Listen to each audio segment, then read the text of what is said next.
What's up? Welcome back to another episode of Thursday Tunes. And this time I'm going to be doing something that's more in the sense of an analysis, not an analysis of a specific album, but just a kind of analysis or something that I picked up on while listening to these three artists. And the three artists in particular I'm going to be talking about are Nina Simone, Lauryn Hill, and Kanye West. And some of you may be very familiar with their discographies and their bodies of work and their personas. But over the course of, let's say the past several months, I found this like common thread that runs between them or between these three artists, a commonality that I don't know if anyone else has talked about before. And if they have, I'd love to see their take. But this is just something that kind of like I picked up organically. I think it is like interesting to note that maybe a nexus for these three artists is Kanye, since he has heavily sampled Nina Simone's work in addition to working alongside Lauryn Hill on one song, and I'll get into those things a little bit later. And I think the general theme of this video is kind of the price that artists pay for honesty, but also how our perceptions of these artists affect the way we appreciate their music and appreciate them as individuals. So first we'll start with Nina Simone, and this may be a lengthy video, so be prepared. I did take some notes so I can stay on topic because I know I can start to ramble. So let's start with Nina Simone. So Nina Simone is a classically trained pianist. She grew up in North Carolina. I don't know how she got into playing piano, but I know that her piano teachers were this white woman who lived in the white side of town. She grew up in North Carolina before desegregation, so those things still existed, maybe still exist. But so that was her piano teacher, so she learned how to play classical music, and the dream for her piano teacher was that she would become a classic like orchestra pianist. So yeah, she grew up playing classic piano. She went to Juilliard, but she couldn't afford it. So then she went to a different school in Philadelphia that she could afford for a little bit, and I think she couldn't afford that anymore either. But by that time, her family had already moved up to live with her in Philadelphia. So she started lying about like going to school, and she would actually go to like play at clubs and stuff. And while playing at clubs, people weren't really interested in hearing classical music. They wanted to hear more of the popular music of the time, so like jazz, early soul music, early R&B music, stuff like that. So she had to kind of tweak her playing style in order to continue to perform. So she started to perform, like do covers of other people's songs in those styles, and that started to grow her name. And then she really came onto the scene with her rendition of I Love You Porgy from the song Porgy, or not from the song, from the play Porgy and Bess by George Gershwin. And that, I think that came out in 1958, and that became a really big hit on the radio. And that kind of jump-started her popular career, her career on the radio, etc. Nina Simone, I don't want to go into a whole lot of detail about her discography because it's very large, it's very diverse. There's tons of songs there that we all know, so I jotted down a few. But her career was probably most prolific in the 60s, early 70s, so about a 15-year window. But many of us know the song My Baby Just Cares For You, which was used in this Chanel No. 5 commercial in the 80s. Even though it came out way back, that's when it got really popular. A lot of us know Feeling Good because of that really long kind of orchestral entrance to the song. Like the first 30 minutes, you don't really know that it's going to be more of a soul song until her voice really comes in. And then I Put a Spell on You, that's been used countless times in movies and music and etc. So that's kind of like the brief, very, very brief history of Nina Simone's career that was very critically acclaimed during that kind of 15, 17-year window from the late 50s to the very late 50s to the early 70s. So during the 60s, she also became like very much a part of the Black Civil Rights movement in America. And she definitely aligned herself more with the Malcolm X side, the more radical Black separation side, which was the antithesis to Malcolm X, to Martin Luther King, who was much more of the let's live in harmony, let's try and like figure this thing out together. But she performed a lot at different marches and rallies and etc., using her stardom to give the movement a lot of power and credence, and hopefully bring that movement into the radio stations and into the living rooms of people who would ignore just his speeches otherwise. So some songs that she performed during that time that very much showed her passion and her care and her intention for that movement were Backlash Blues, and the really big one that a lot of people know is Mississippi Goddamn, where she is basically extolling or not extolling, that's the wrong word, where she's bemoaning the kind of uncivil and very violent approaches that state governments in the South had to the request, the request of rights that were supposed to be given to Black people in America. So that song is very fiery, and she definitely doesn't hold back expressing how she feels, both lyrically and also like in the performance itself. It's very, very powerful song that kind of punches through your speakers. And another one, For Women, that's also a really good song, really good story, and kind of paints a very vivid picture. And in 1970, Maya Angelou, who some of you may know, very prolific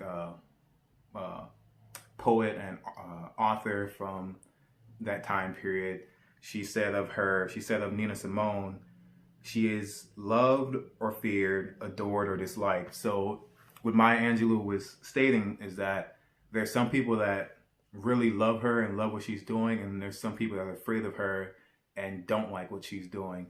And that kind of duality and the appreciation of her kind of came very much to the surface in the 70s, where she felt, or Nina Simone, just to be clear, felt like she wasn't getting as much airplay as she should because of her very vocal stance in the civil rights movement. She thought that radio stations were very much kind of shying away and kind of blackballing her. So her career didn't stay on this like rising upward trajectory as someone who if she decided to stay out of the spotlight in that regard, kind of stay silent, maybe she would have done better in that decade. But early 70s, things weren't really going her way in terms of performances and album sales and radio station spins. So she ends up basically leaving the U.S. because she's dissatisfied with many things, including her marriage and relationships that she has with people in the U.S. So she ends up leaving the U.S. She goes to Barbados for a little bit, and then she goes to live in Liberia for a little bit. And during this time period, and even before this, there's like, she was known to have kind of a temper and can be difficult to work with at times, and it can be erratic. But there's, for me, kind of what, I guess the centerpiece for her part of this story is her performance at the 1976 Montreux Jazz Festival, which happens in Montreux, Switzerland. I stumbled across that performance on YouTube through a recommendation on there. And there's video of it, which the video is like very important while watching or while listening to the songs, because the video makes it much more powerful. But in that performance, you can see a person who has a lot of energy, but at times it doesn't feel quite right. At times, there's a person who like gets up in the audience to go to the bathroom, and she like stops her playing and like yells at the person like, "Sit down, you can't leave, you have to sit. If you don't sit, I'm not going to play," which seems kind of weird. But I mean, if she did pass it off as a joke, that'd be fine, but she was dead serious. And then there are other moments where she's talking to the audience, but at times she's not talking to them. So during one of the songs, I think it's during the song Feelings, she's doing a cover of someone else's song. She wants the audience to sing along with her, like sing the chorus, but instead of like just straight saying like sing the chorus with me, she stops playing and she doesn't necessarily look at the audience, but she's like saying, okay, like when a robot gets herself together, I want you to basically join in with me, which is like very weird way of going about that. And there are all of these little weird moments and awkward moments in that performance that kind of make you go like this is a little uncomfortable. But at the same time, the performance is extremely powerful. So I wrote down 3 songs that I think in some ways in hindsight maybe give some insight into what was happening in that moment for her. And that makes more sense once we go a little bit further into her life and there's some revelations about her that a lot of people didn't know at the time that kind of put this performance in more context. So the song Stars, it's a cover of a Janis Ian song, and the kind of theme of that song is like basically like the life cycle of a star, but in the human sense, like stars, celebrities, they come and they go, like they're famous for a little while, then they kind of disappear and we don't really care about them anymore. And then that song, and it's really interesting actually. So because everyone's on YouTube, Janis Ian, the person who originally wrote that song, commented on one of the songs like, I really love this performance. Like, seems like she forgot some of the words and put her own in there, but it makes it even better. So going off that, it's interesting that kind of the Nina Simone's interpretation of the song, or the way she presents it, like I said, talks about like basically a star or like a celebrity fading, but also it talks about not being in control and not being happy with not being in control of your own situation, and how people often talk about how they lust for fame, but maybe aren't able to deal with all the stresses that come with it. And like I said, we'll get to that in a second. And there's also the song Feelings, which is another cover that she does. And that's the one where she's like trying to get the audience to sing in with her. But that song is all about basically being hurt, like in a romantic relationship. And one of the lines is, feelings that I never even knew you. And it talks about pain and longing and trying to forget feelings of love, which is a very powerful thing to say. You want to forget how love feels, because that's like a really deep emotion for most people.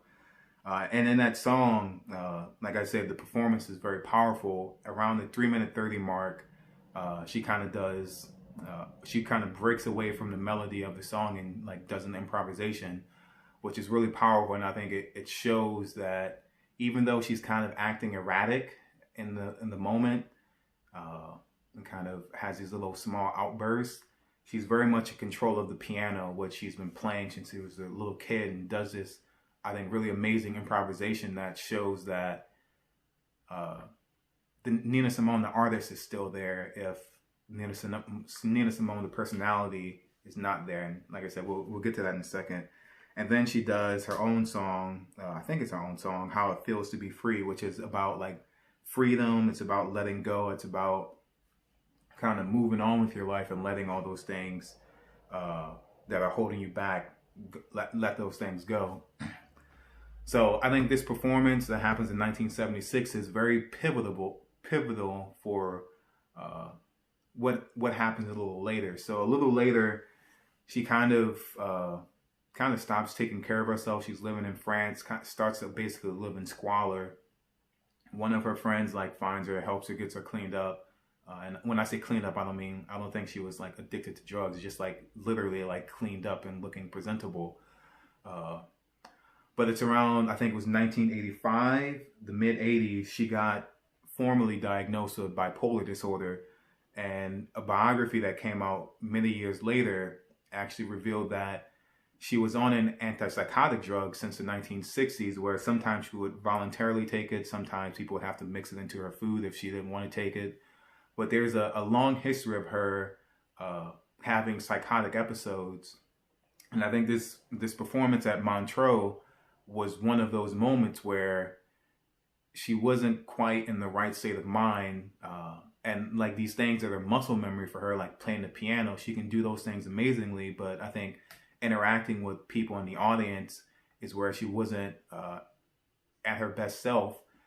And having said that about like those specific songs that she played, she went through a bad divorce where her husband, who was her manager, kind of left her with nothing. So that's like being in control. That gets into the song Stars, like not being in control, not owning her name, and also her star fading. So like I said, she went through this amazing period of popularity, but at this point, she's not living in the US anymore. Her name isn't quite the same as what it used to be, and maybe that was her kind of meta way of saying like, I'm not the artist I once was or could have been.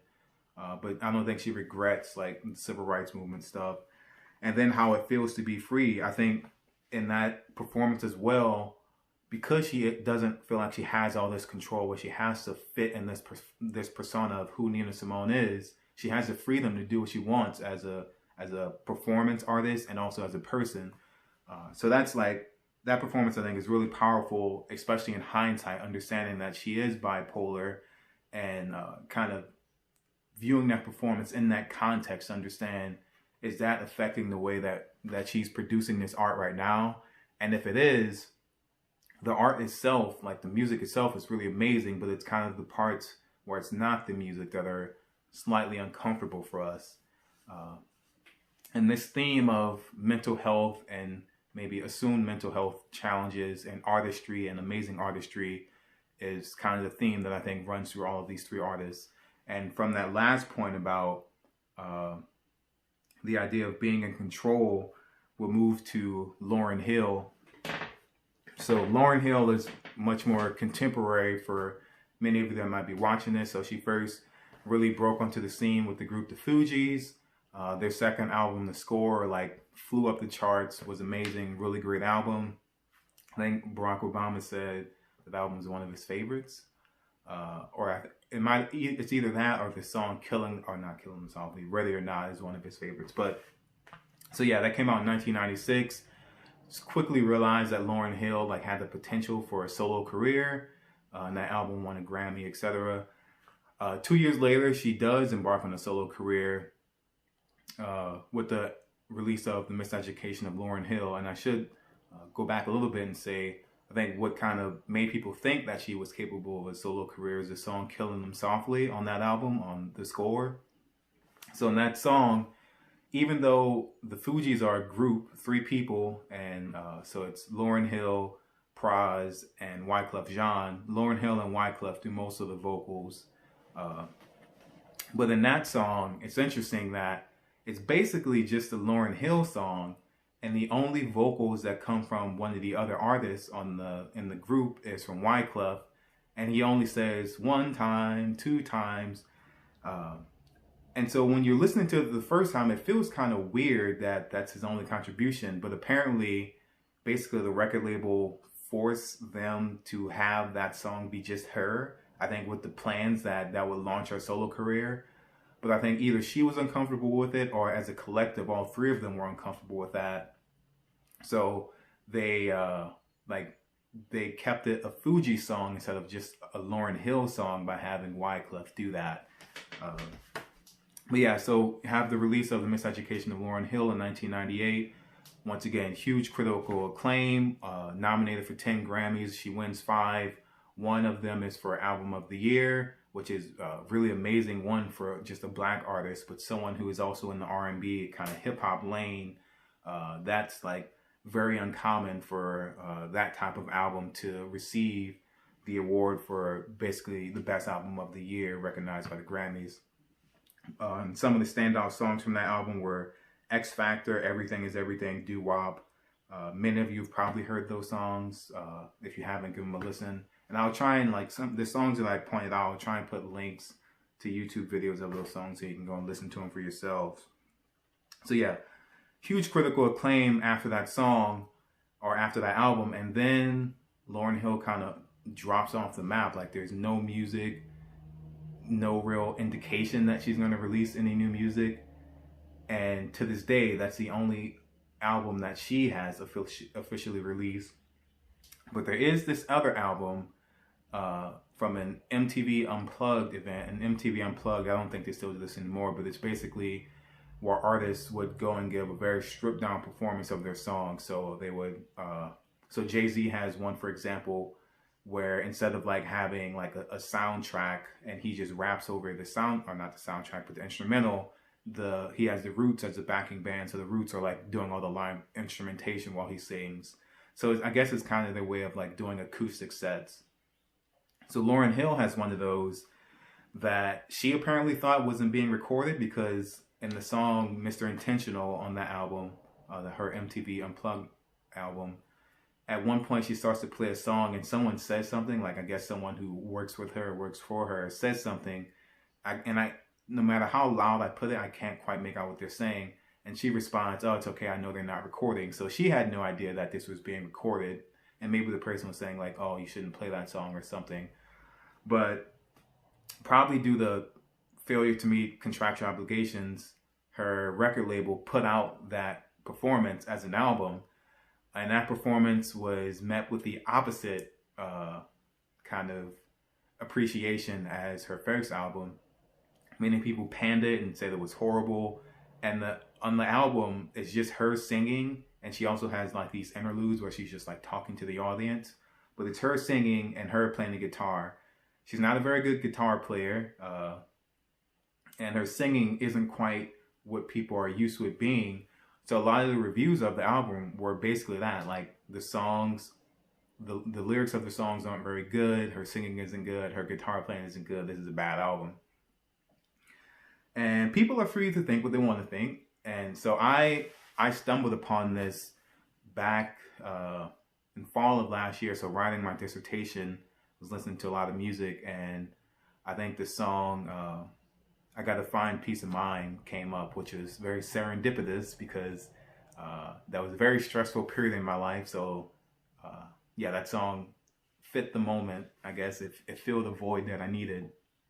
But the name of that song and the themes of that song kind of fall in with the themes of the album, which are, once again, reflect back to some of the things that Nina Simone were talking about in her Montreux Jazz Festival performance, which is being controlled, the record industry, not feeling like you have freedom.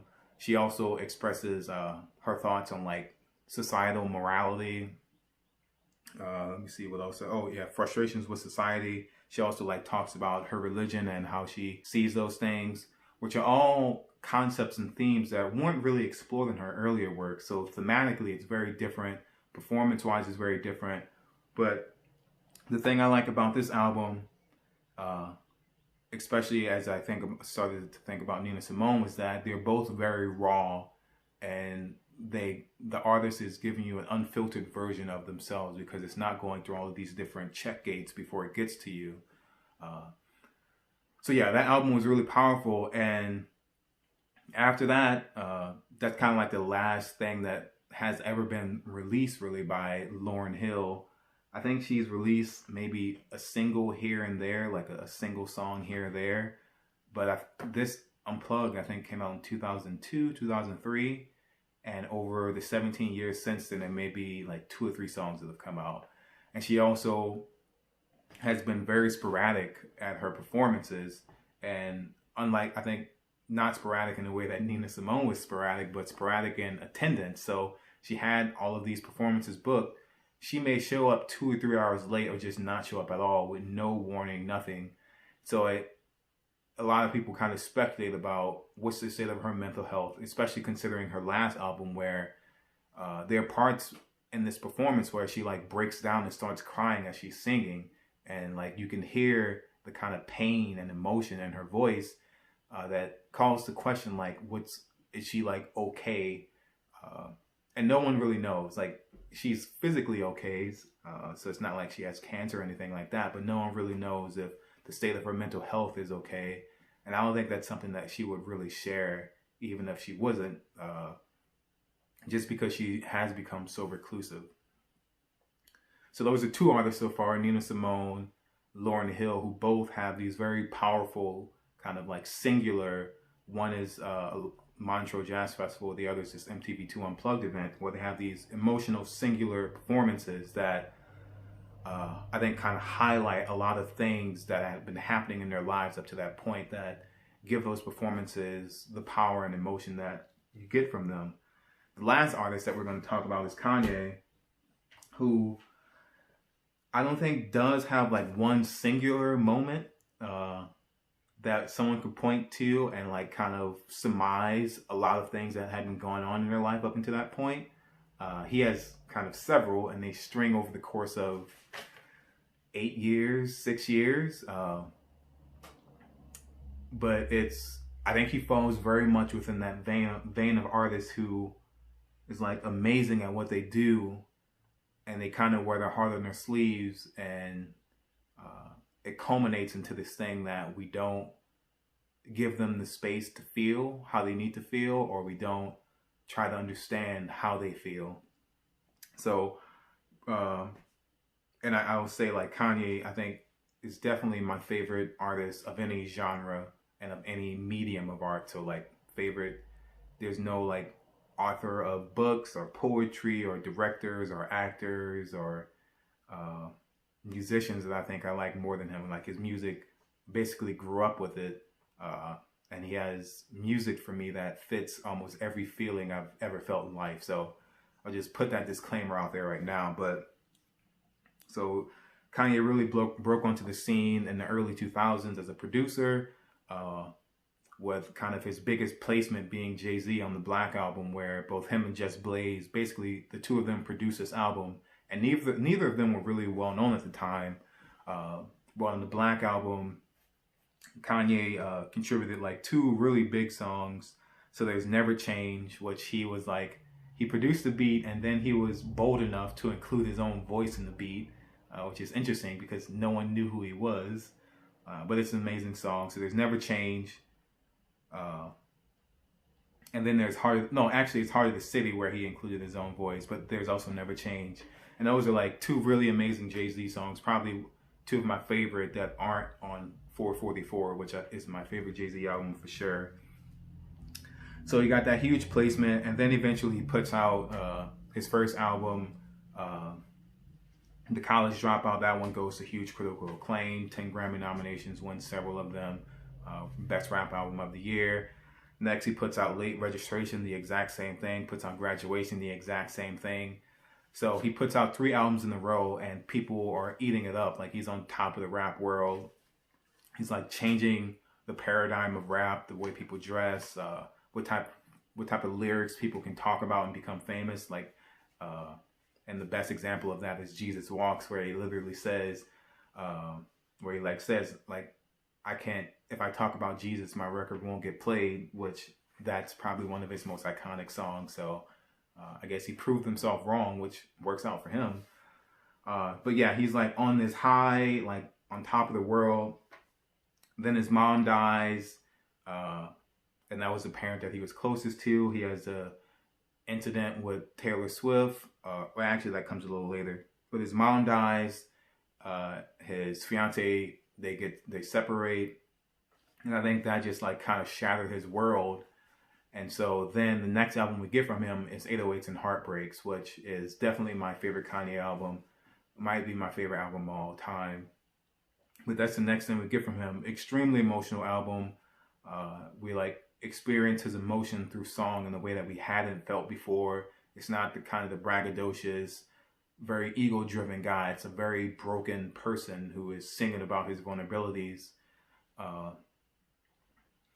And so yeah, that song comes out, and it's very different from all his earlier work. So at first, it's like people don't really like it because they don't know what to do with it. They don't understand where this came from, or I think they understand where it came from, but they don't understand how to interpret it in the light of his previous 3 albums, because this one is so starkly different. And I'll say the song Streetlights off that album, I think might be my favorite song of all time. And I think that's something I'll do in a video in the future, is kind of break down that song and why it means so much to me. So that happens. Then we have the incident with Taylor Swift at the MTV Music Awards. And so he has this album that people don't really like. He has all of this public fallout from the Taylor Swift thing. And then he just basically falls back out of public life. He secludes himself in Hawaii. and we know he's recording music, but we don't really know what that's going to sound like. And then he comes back with My Beautiful Dark Twisted Fantasy, so that's his 5th album, and many people consider that to be his greatest album and definitely one of the greatest rap albums of all time.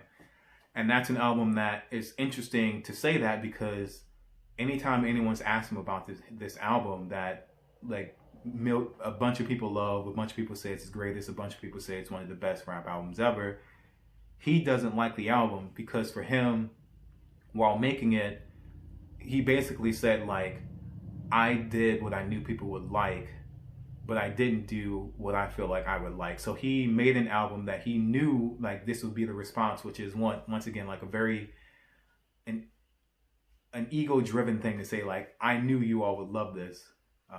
And I mean, he was right. So he knows what he's doing. He knows what he's talking about. But he doesn't like the album because he feels like it's basically pedestrian for him. Like he could make something like that in his sleep and it doesn't drive him.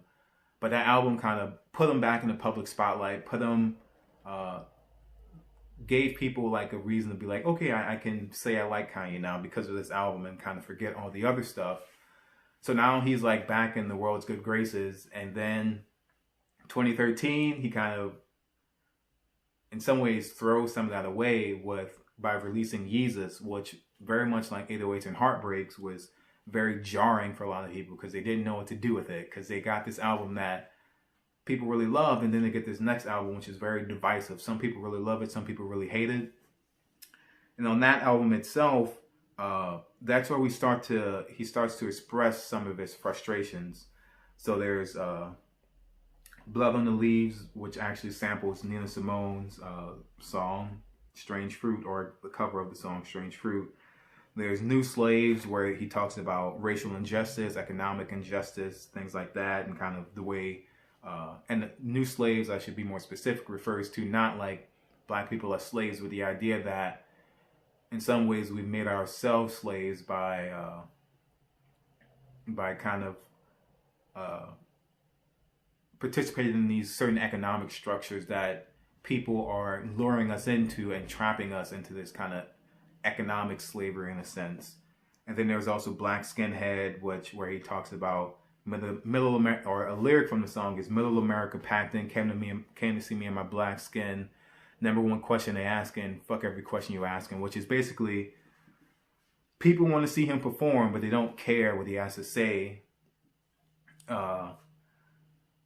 Which kind of, as we go into the future, that lyric starts to make more sense why he would put that in there. But that's a song that's an album where, not the entire album, but there are definitely songs and moments where you can hear like there's a lot of frustrations that this guy has that you don't really hear on any of his earlier work. So we get that album, and then the next thing we get from him is The Life of Pablo, which The Life of Pablo had a very bizarre rollout. I'm not going to go into all of that. But The Life of Pablo, kind of one moment from that was part of the rollout is he did a performance on SNL, and a piece of audio leaked from that where he's backstage, where he's like ranting and pissed off that people are changing the way that he set up the stage, and like he wanted a specific way and they're changing it without his permission, and he doesn't like being controlled. And at the time of that audio being released, people were like, okay, here it goes again. Here is ranting, angry Kanye. But as I just said, like he's ranting about like being controlled, not being able to express things in the way that he wants to express them. And that kind of gets back to Nina Simone, Lauryn Hill. So that album, despite like this weird release, does well in terms of record sales. Sorry, my nose has something there. Does well in terms of record sales. Goes onto this tour, the Life of Pablo tour. I actually went to one of those concerts. I think it was really amazing. Or not, I know it was really amazing for me. But over the course of that tour, there are like moments during all of his concerts where he starts to go on these rants that seemingly come out of nowhere, and they can vary in length and topic. And those are really bizarre. But people just kind of took it as like, oh, there's crazy kooky Kanye. He's like ranting again. And then during one of his performances, his wife, Kim Kardashian, people broke into her hotel room, like tied her up and robbed her.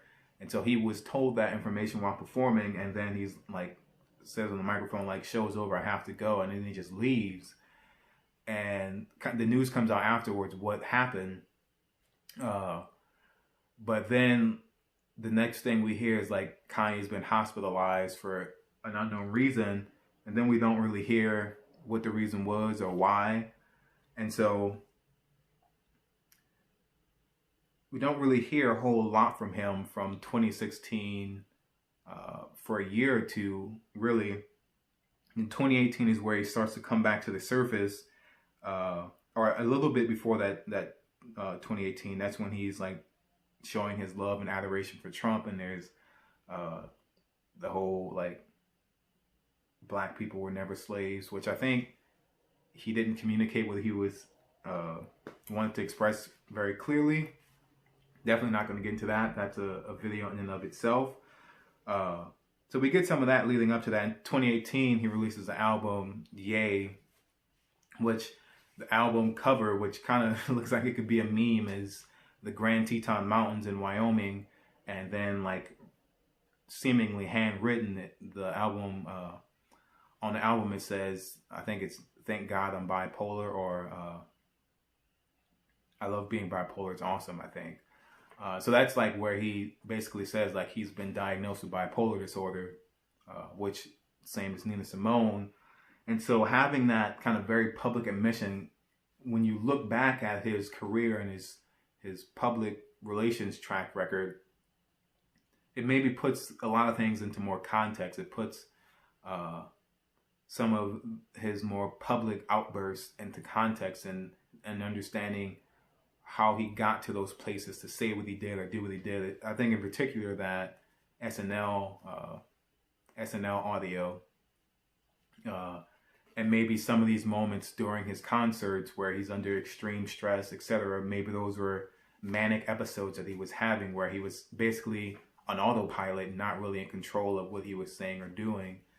So yeah, that's like an interesting context. And for him, I think his kind of not pivotal moment, but performance like Nina Simone had and like Lauryn Hill had, was he started doing this Sunday service events where he was taking some of his own music and making it religious, or doing like his renditions of kind of standard gospel religious songs.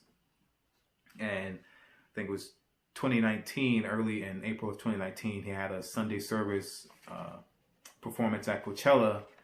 And I think for many people, much like the Nina Simone, much like Lauryn Hill, I think for a lot of people, they watched that and thought like, what the hell is happening? Like, I don't understand the songs being played, or why they're being played like this, or why he's behaving that way. And I think what we saw in that performance was someone who like felt freedom, basically. Like, he already is massively successful. He still has a huge following, and he's already let the world know that he's bipolar. So I think for him, there's nothing else. Like, he's not.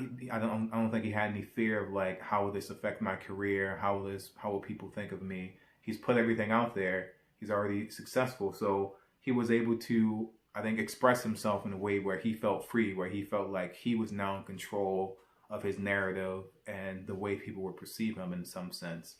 And I watched that performance, and I thought it was really good. Hearing some of the renditions of the songs, you can still hear that, despite people like calling him crazy in a very derogatory way, that like the musical geniusness of him is still there. Just like in Nina Simone's performance, where there are these moments during that performance where you're like, okay, this is weird, like I don't understand. But then she like does these amazing improvisations and her singing and piano playing, and you go, okay, like I get it. Like, Nina Simone is still there, even if it's being presented to us in a way that we're not used to. And so from that from that Sunday service at Coachella performance, this next album that he releases is Jesus is King, where he's, I think, becoming even more comfortable with who he is and expressing that. So he's like kind of gotten back into religion, and he wants to express that through his music now. So Jesus is King. He calls it a gospel album. I don't know if it's quite gospel. It's a definitely religiously themed album, but it's not gospel in a traditional sense. And there's like, I mean, it's only like 10 songs. I think there's like a couple songs that I like on that. I don't think it's terrible. And I think mostly what holds it back is just the execution. It just wasn't executed very well musically. But yeah, so those are the three artists, Nina Simone, Lauryn Hill, and Kanye West, who I think both have these moments in their careers where something happens to them, where we see an unfiltered version of who they are. And I think for two of them, it's unfiltered because of the condition that they have, bipolar disorder. Lauryn Hill, people speculate, no one really knows if she has a mental health issue. I would suspect that she does, kind of given her pattern of behavior over the last 2 decades. But we have these three artists who, at these kind of, I don't want to say the word pivotal. I should have looked at a thesaurus before we started this. But at these like kind of crucial moments in their career, they start to express themselves, I guess, how they really want to express themselves. They feel like they're not being controlled. They feel like they have this emotional freedom to say and do things the way that they feel like it needs to be done. And it seems like they don't care anymore at that point how people perceive them. They want to be themselves, which I won't go very far into the whole philosophical point of that. But I think that's a really powerful thing for us to kind of think about, in that especially in our celebrity culture, at least in the U.S. and around the world probably, but I can speak more confidently about the U.S., where we have these celebrities who we put a spotlight on them. Some of them want the spotlight. Definitely, like Kanye is very much an ego-driven person. He loves the camera. But we put these spotlights on people, and we never take the spotlight off. Like, we want to know what their personal lives are like. Even if they've given us what they want to give us artistically, we want more from them. We don't want to know who you're dating, who your kids are, where you grew up at, this, that, etc. And I think for some people, I think they maybe expect it and think they can handle it, but then they can't handle it anymore. So much like the themes of the song Stars that Nina Simone did, where it just becomes too much. But because they don't want to lose their fame, because their fame is what made them who they are, it gave them the money that they have, it gave them their influence on popular culture. I think many celebrities don't want to ever lose that. So then they have to kind of start to compartmentalize themselves, put themselves into boxes, and in the sense that, okay, this is who I want to be, but I know that this person that I've become internally, if I start to express that outwardly, it may affect my income stream. It may affect how people view me in the public light, which is very unfortunate. I think there are a lot of celebrities who are now especially starting to talk about kind of the side effects of being a celebrity that people don't really talk about. And it's really unfortunate that when people do decide to speak up, it's not uncommon for, I guess, like us lay folk, us common people, to be like, oh, what are you whining about? You're making tons of money, and like, we're the one lining your pocket, so like, just shut up, perform for us, and we don't care. And I think that kind of, and particularly in the case of Kanye and Nina Simone, who have these underlying conditions, I think it exacerbates how those conditions are expressed to the world. In the sense of Nina Simone, at times she was very violent because of her bipolar disorder during her manic episodes. And then I think she got to a point where she just didn't really care about much anymore, including herself or her daughter. And for Kanye, he had these kind of erratic moments throughout his career, but we just thought that like they were just erratic moments, and that he kind of had these erratic moments, but we didn't think there was an underlying reason until this like significant life event happens, where his wife is like bound and gagged in a hotel room across the world in France while he's performing in the U.S. And it's I think that's what like caused him to snap and be admitted to the hospital. But these are three artists that I like. The connection between the three of them and these like kind of three moments really strung together in my head a couple weeks ago. And it's just, I'm sure there are other artists who, if I was aware of them, I could put in this kind of same kind of connected narrative. But I think these are three who I know, I will say very well, and who are related to each other musically, at least, where, like I said, Kanye sampled Nina Simone a lot. He's worked with Lauryn Hill before, over the years. So yeah, it was probably a very long video. Stuck around for the whole thing. I appreciate it. Like I said, I'll take some of these songs that I mentioned and put them down in the description section so you can listen to them yourselves. I would encourage you all to listen to more about these artists and also like read more about them and mental health.